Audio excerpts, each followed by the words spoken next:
Alam ko naman na sabi mo lang yun dahil galit ka, dahil nasasaktan ka. Grace, alam naman namin talagang mahirap kung aalis ka eh. Masaktan din ako at pakiramdam ko para ako mamamatay ulit. At it's the second time na mangyayari ito at mas masakit. Dahil hindi na mangyayari ulit ito. Carlos, hindi ka mamamatay. Dahil pinaramdam mo sa akin, walang pagmamahal na namamatay. Alam mo nang dahil sa'yo, dahil kay Noy, naramdaman ko na may pamilya ko dito. Dito ko lang naramdaman yun.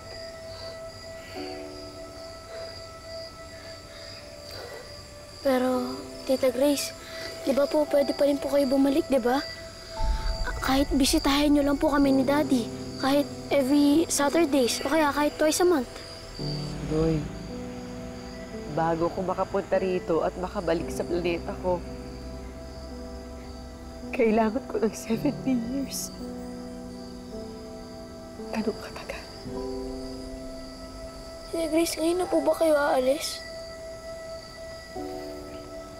Hindi pa. Nakiusap ako sa kanila na baka pwede sa New Moon. Doon ako aalis.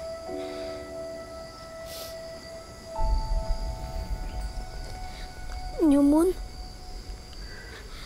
Tita Grace, ilang days na lang po yun eh. Alam mo, hindi tayo dapat magsayang ng panahon habang nandito ka. We have to make the most that we can. We have to do the best that we can.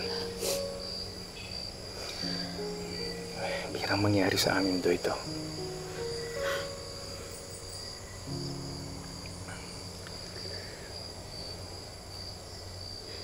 Grace, whatever happens, I want you to know that you're the best thing that happened to me.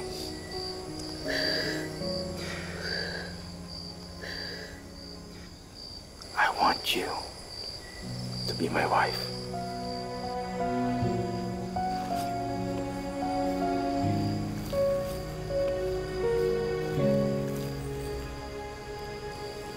Will you marry me?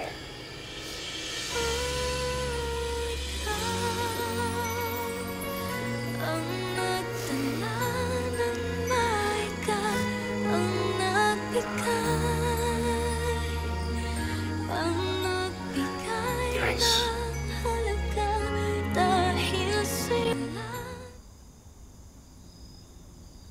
Carlos.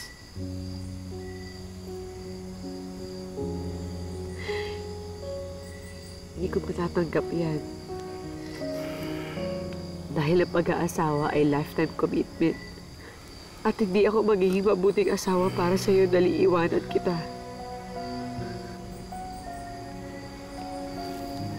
Grace, tanggap ko naman yun. Kung nagtitirang araw sa'yo dito sa mundong ito, isang araw lang o ilang araw pa, tanggap ko yun. At kung yun na lang ang natitira, yun ang lifetime commitment ko sa'yo.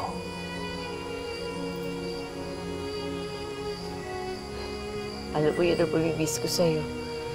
Pagiging malambing mo. Ano, ayaw mo pa? Siyempre gusto kong maging asawa ka.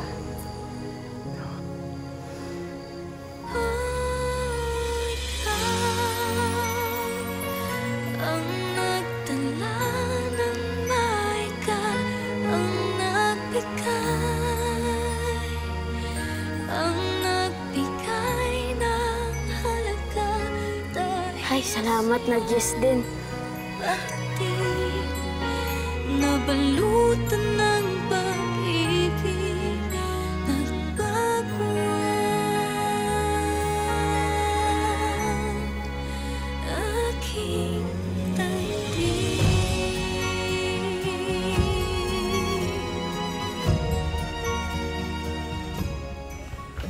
Be careful. Sige, anak, dandahan. Dandahan. Dito ka, Alice. You okay?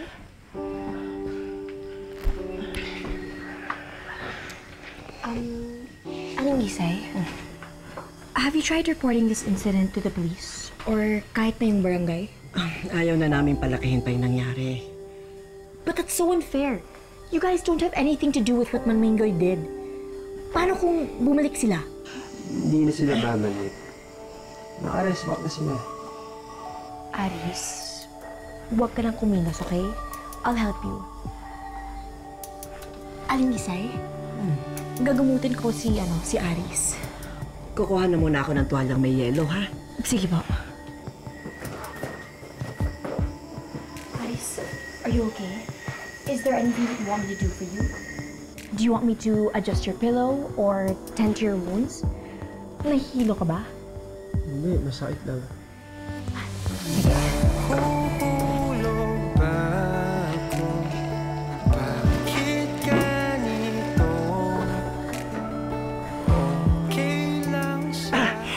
Aray! Sorry! Mabit, andar lang. Sorry. Hindi ko sinasadya. Sorry. Hailey, ako na dyan. Sige po. Ano piniga ka na doon? Ayusin na kita. Aling Isay? Aling Isay?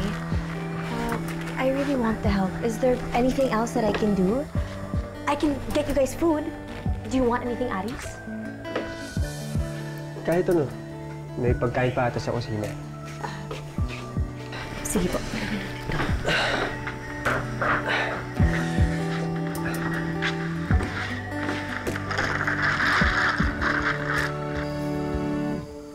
Tita Grace, tingin niyo po nakikita tayo ng mga stars ngayon?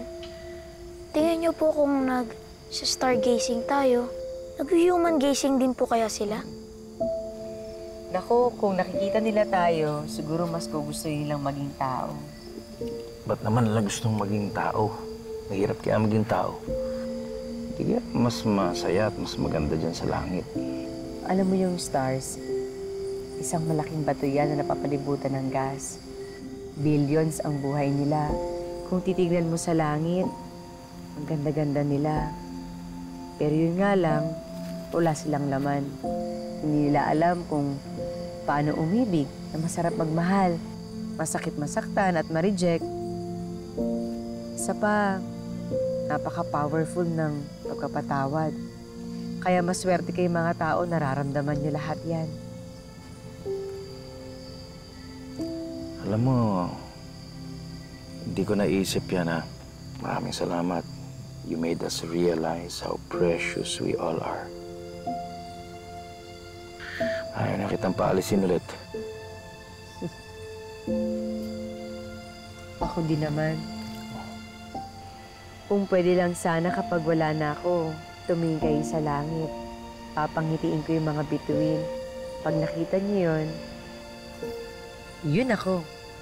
Dapat pa kasi lang kita kaagad. This weekend, kumbiday natin lahat ng mga taong who care for us. Yung mga farmers. Sige, Carlos. Sa totoo lang, mamimiss ko din sila.